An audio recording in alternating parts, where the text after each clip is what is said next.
Daria Rose, I'm sorry. She's a lawyer. She's also been all over social media breaking down Project 2025. I saw some of her videos and I said, look, we got to get her on the show. And I ran to her at the Congressional Black Caucus Foundation, AOC. And I was like, all right, let's do this. And so she joins us right now. First and foremost, glad to have you here. You've really been just walking people through Joe Madison, the late, great Joe Madison would always say, you got to put it where the goats can get it. And that's what you've been doing. So what inspired you to start these series of Project 2025 videos on TikTok and other platforms? Well, thank you so much for having me, Roland. I'm excited to be on this platform. You've created such an audience and a place for Black people to come and get their news. And sometimes we don't really have that. And part of what inspired me, after I graduated from Yale in 2022, I went to work in a big law environment, and I was always on social media, and I noticed that my friends weren't talking about the election. They weren't talking about politics, but I knew that they cared about it. There just wasn't a big outlet for it. For things like Project 2025 and Chevron deference and all the Supreme Court decisions that continue to come out, people don't really know about them, and the news doesn't do a great job at talking about them. I know my friends don't really have cable, so I decided I wanted to make videos on TikTok, on Instagram, where we spend so much of our time, too much of our time sometimes. And yeah, it's just been really great to see the response, and I've built an amazing audience, and we can converse back and forth, and we talk about issues, and there's so many people every day who tell me, I didn't even know about this. I hadn't heard about Project 2025. And have you been surprised? Because first of all, when Taraji Henson mentioned it on the BET Awards, it actually just blew it up. But look, the average person ain't going to go through 921 pages. No. And so, one, how long did it take you to go through all of that? And two, what are 2 or 3 things that just jump out at you where you are reading going, these folks are nuts?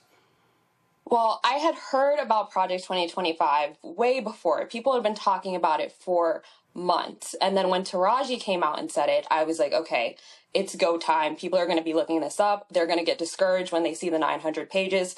It took me about a few weeks, of learning it and talking to my friends about it, and then to sit down and really go through what are the most important things. I say the 3 things that really jumped out to me. 1, the issue on abortion. They want to completely get rid of abortion access. They also mentioned this thing called the Comstock Act that a lot of people don't know about, but it's a law that basically made the shipping of birth control pills illegal. So we're talking about not just abortion, but now we're talking about birth control. So it's just running the gamut. And remember, it was Justice Clarence Thomas who made that point in the Dobbs decision where, contraception. And so folks were saying, hey, y'all, they ain't stopping at abortion. No, they're not. They're trying to expand it. The second thing that was absolutely crazy to me is dismantling the Department of Education. The Department of Education has been around over 50 years, and before that, we've always had some form of regulation for our education system. I think this is their move to the Christian nationalist thing. They believe that professors and institutions are radicalizing children. They don't believe in DEI. They're believing in banning books. So getting rid of the Department of Education is one huge step in that. I think the third and most concerning one is their plan for Schedule F, and that's to reclassify a bunch of federal employees and make them at will, essentially being able to fire them. They'd be able to fire the scientists at NASA from the people who work on the Food and Drug Administration and the FDA, and replace them with DJT loyalists who will do his bidding. So those were the 3 huge ones. There's so much other stuff in there.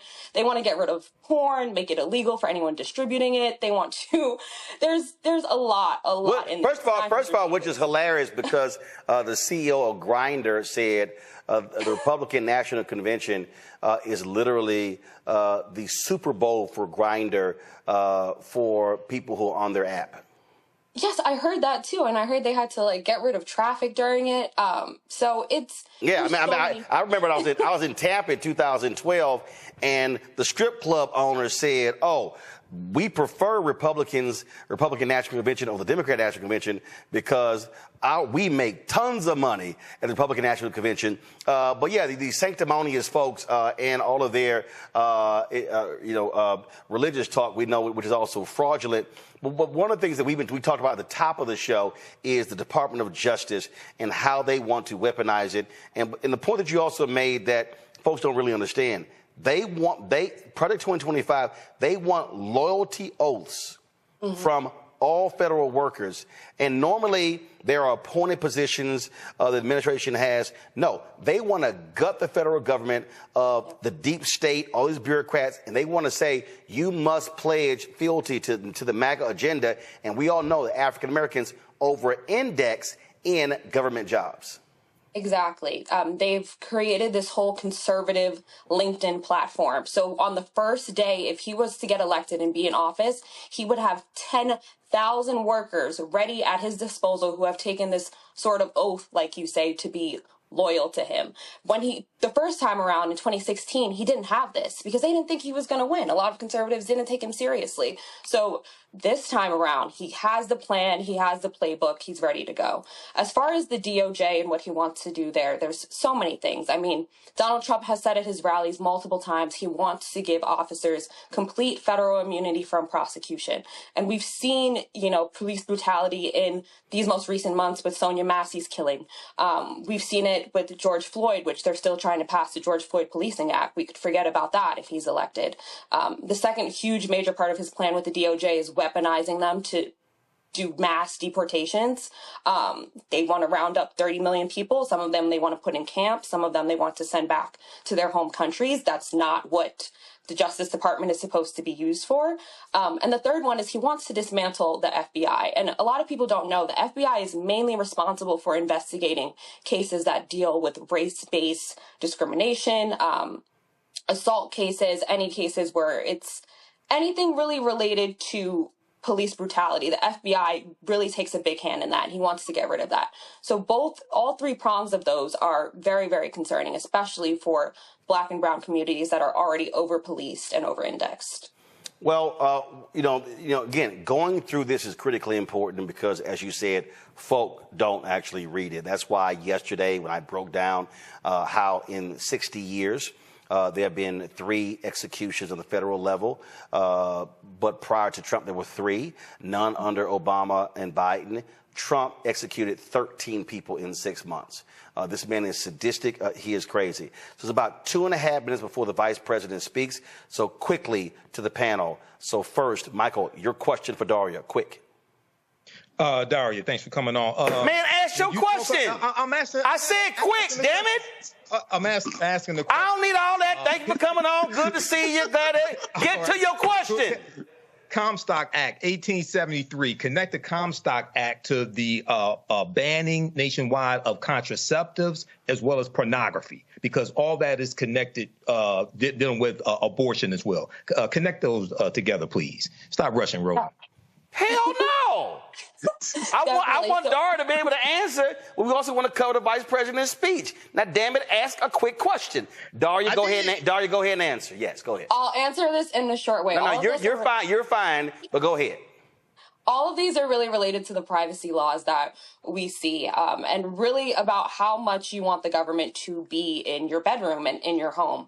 And over the years, that has shifted, both as we've seen with contraceptives, as we've seen with related to abortion. By the way, abortion is healthcare, talking about reproductive health and justice, again, disproportionately affecting Black and brown women in this country. And then we've seen with gay marriage. So all 3 of those are intertwined when we think about the right to privacy. And the Comstock Act was something that they thought of when the government was way more involved in that, when we were way more connected to like this Christian nationalism idea. And the Heritage Foundation, Project 2025, want to revert to this. Clarence Thomas also talked about it in the Dobbs decision, which is the decision that overturned Roe v. Wade.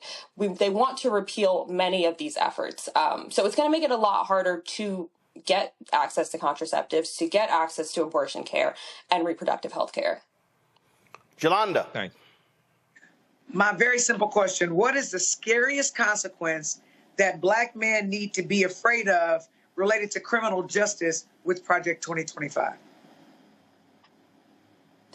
Honestly, I would say DJT himself has shown that he is way supportive of police officers, more so than anyone I've seen before, in terms of trying to give them a full immunity. The reason why we have body cameras is because of the efforts of many Democratic politicians throughout the years that said, we need to get this stuff on camera. We have to see it. We have to believe it. The instances like George Floyd being recorded, the instances of Sonia Massey, we even have, this wasn't a police case, but Ahmaud Arbery. We've seen so many time and time again, prosecutors reluctant to persecute these police officers for their killings. And it's not until the public gets involved in this. DJT wants to eliminate that completely, which would make police officers way more emboldened. We're talking about stop and frisk on a different level that we've never seen. We're talking about illegal searches in your car. Just so many things that would embolden them to act in ways where they know that they're not going to have to answer to anyone. They're not going to have to be held accountable. So black and brown men should be, yes. With complete immunity, effectively, they could kill us. It can all be recorded, and it doesn't matter because complete immunity means complete immunity. Would you agree with that? Complete immunity means complete immunity, period. It's a full stop. They cannot be prosecuted for it at any time. It doesn't matter how much rallying goes on. It doesn't matter how much protesting. That's it. And that's not to mention also the settlements that some of these families get that put them in positions to say, not just the police officers, but the city. The city has a duty to answer. That would eliminate everyone's accountability and liability for these terrible murders and killings. And it would just over-police a state that's already policed. So, black and brown men obviously are the main ones incarcerated in terms of ratio and disproportionately represented in the mass incarceration system. So it's a lot to be scared about. It really is. Robert, your question, let me give you an update. So the vice president was supposed to speak at 7:45 p.m. Eastern. They've now pushed it back to 8 p.m. Eastern, but still be quick with your damn question. Robert, go. Will do. I think many people don't understand that the part of Project 2025 that talks about the deportation of upwards of 20 million people who are here undocumented, according to the document. Can you talk about what that would actually mean to communities when you have to send in ostensibly stormtroopers to drag families out of their houses, put them on trucks, put them into concentration camps while you sort them out, and then basically taking 10% of the country and pushing them out? Can you talk about what the effects of that will be? Definitely. I don't know if you've ever seen Handmaid's Tale with Margaret Atwood, but it would be similar to that. It would involve these troopers in massive gear coming into communities, coming into people's homes where they have children and terrorizing them essentially and ripping them apart. There's a lot of undocumented immigrants and undocumented families that sometimes they're married to a citizen. Under this, they wouldn't care. They would come in, they would rip those families apart. There's a part where they said they would put them in camps. These sound like internment camps that we had back in the days of like World War II and the Japanese, which we've since apologized for. So it would unleash a whole level of brutality like we've never seen before. The effects on the mental health of the citizens watching this, not just the undocumented citizens, but the people who they have their neighbor, they saw their neighbor just being dragged out of their home.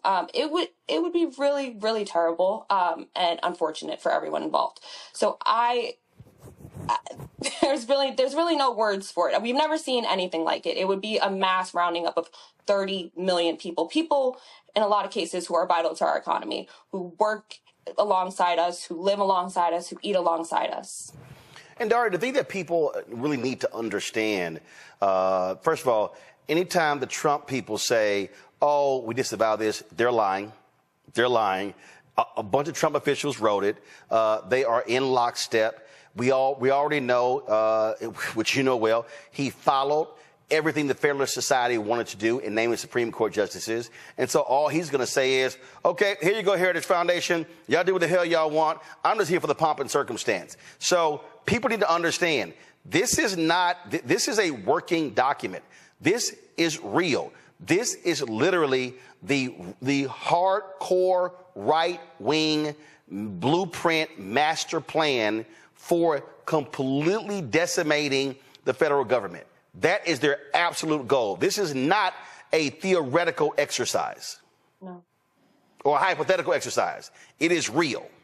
It's very real. It's very real. And they want to dismantle the administrative state, which they've already started doing with the decision that came down in June, which is Chevron deference. So they completely gutted Chevron, which was part of the administrative state, which gave deference to these agencies like the EPA, like NOAA, like the FDA, who they have experts who are allowed to make decisions on very vital aspects of the day-to-day lives of average Americans. And they said, no, we're taking that power back and we're putting it into our hands. Putting DJT back in office, again, would allow the power to be back in his hands because he would eliminate large sections of the administrative state that kind of act as insular barriers to keep him from doing this. And people really don't understand that because they never had to interact with it before. But if he comes into office and he works with the Heritage Foundation, who, by the way, some of them I went to school with, they're not dummies. They know what they're doing. They've read the Constitution. They understand the things that are in there, and they can implement them in ways that are legal.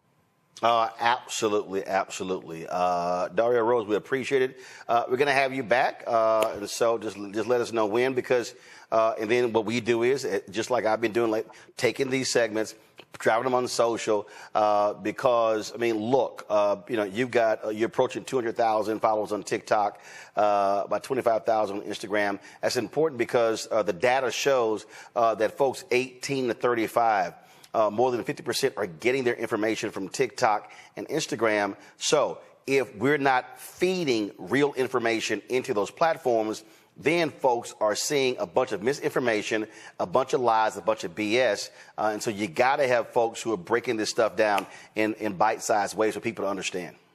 Exactly. Keep it simple, keep it accessible, and that's the way we're going to keep the public informed. All right. Thank you so much for having me. Appreciate it. We'll have you back. Thank you so very much. Going to go to a quick break. For everything. Visit our website, AfricanHistoryNetwork.com, AfricanHistoryNetwork.com. You can register for the online history classes that I teach. We deal with thousands of years of history. I teach 2 online history classes, Saturdays 4 p.m. to 6 p.m. and Sundays 4 p.m. to 6 p.m. Saturdays is Ancient Kemet, the Moors, and the Ma'afa, understanding the transatlantic slave trade, what they didn't teach you in school. And then on Sundays, Black resistance movements, from Christopher Columbus to the Haitian Revolution and the Black Power movement, 1492 to 1968. So we have classes coming up this weekend. Classes on sale, $80. We do the sessions live. All the sessions are archived and recorded. You can go back and watch it any time. We have a bundle pack of courses. You can register for both classes also. I do a PowerPoint presentation. We have book references, articles, video clips. Even after the course is over with, you still have access to the full class. You can go back and watch it anytime. And then Ancient Kemet, the Moors, and the Ma'afa, understanding transatlantic slave trade. That meets this weekend also. You can we have the course outline here that you can download as well. So it gives you a lesson plan for each class session. There's about 100 articles that we reference. The first class is about 200 slides, 15 books that we reference. You don't have to buy any of the books to follow along in class. Click right here to download the lesson plan also, okay? I show you it's a very visual class, so I show you the excerpts of the books right on the screen, all right? Okay, so the content is PG-13. You can use this with your children as well. I don't do a lot of cursing. It's not overly vulgar or anything like that. It's nothing like that, okay? Let me see. I just want to make sure I get through